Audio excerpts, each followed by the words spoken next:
जिस लोक में हम रह रहे हैं ये ऐसे निर्दयी का लोक है। आप यहाँ अपने पेट के लिए जा रहे हो, जाना पड़ता है।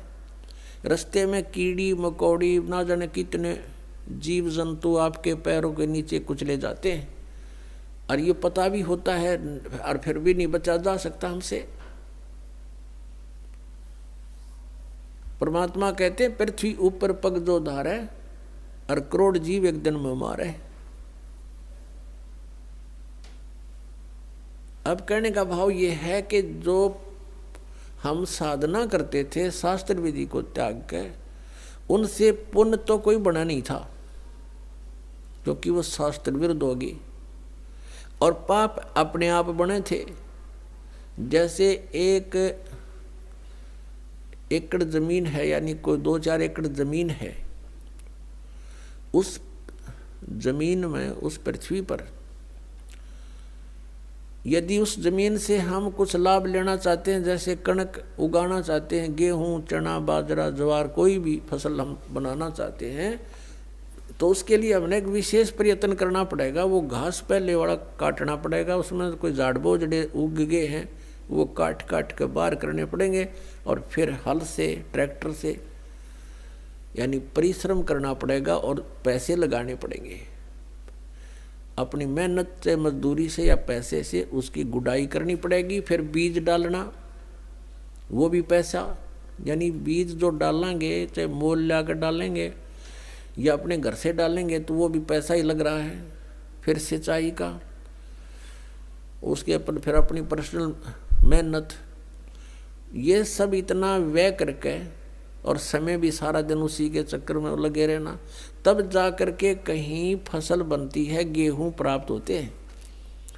और उसी जमीन, उसी पृथ्वी को आप बिल्कुल ना छेड़ो, कुछ ना करो, उसमें भी फिर भी अपने आप अड़ंगा उग गया होगा,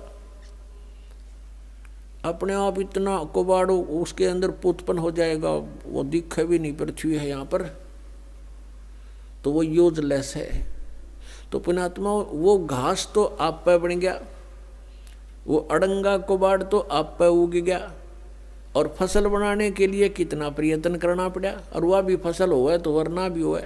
यहाँ के जो साधनाएं थी वो ऐसे टाइप की थी जैसे कोई इंद्र की गद्दी प्राप्त करने के लिए, स्वर्ग का राजा बनने के लिए तप या यज्ञ करते हैं, तो उनकी यज्ञ या तपों को खंड करवा दिया करता था वर्तमान राजा इंद्र। क्योंकि यहाँ राजनीति चलती है, धर्म नीति नहीं चल सकती। धर्म नीति तो परमात्मा के चरणों में आने के बाद हम राज्य की इच्छा त्याग कर ही धर्म नीति को पर चल सकते हैं, उसको सफल कर सकते हैं। तो इंद्र अपनी राजनीति के आधार से कि कहीं कोई तेरी गद्दी प्राप्त करने की योग्य कोई ऐसा धार्मिक अनुष्ठान ना कर ले, तो उनको खत्म करवा देता था, किसी ना किसी कारण से खंड करवा देता। तो वो समझ ले जैसे किसान यहाँ पर खेती तैयार करता है, ओले आगे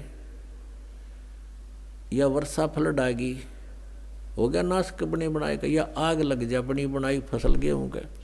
तो यहाँ कहने का भाव ये है कि इतनी मेहनत के बाद भी आशा नहीं कि घर आ जाएगी, और घर आती है तो कितना प्रयत्न, और वैसे उसमें अड़ंगा वैसे उग गया उस जमीन में।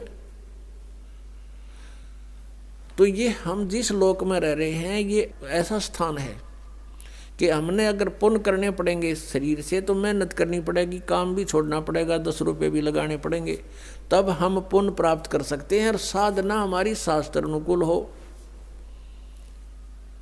शास्त्र विधि को त्याग कर मनमाना आचरण ना हो, तो तब हमें पुण्य मिलेंगे और पाप बराबर में लिखे जाएंगे। पाप अलग लिखे जाते हैं, पुण्य अलग लिखे जाते हैं। जब तक हम कबीर परमेश्वर की शरण में नहीं आते हैं, परम संत के माध्यम से हैं, तब तक हम जो साधना करते हैं चाहे वो शास्त्र अनुकूल भी क्यों ना हो, तो भी हमारी दोनों लिखे जाएंगे, पुण्य न्यारे पाप अलग, और दोनों ही हमें प्राप्त हों।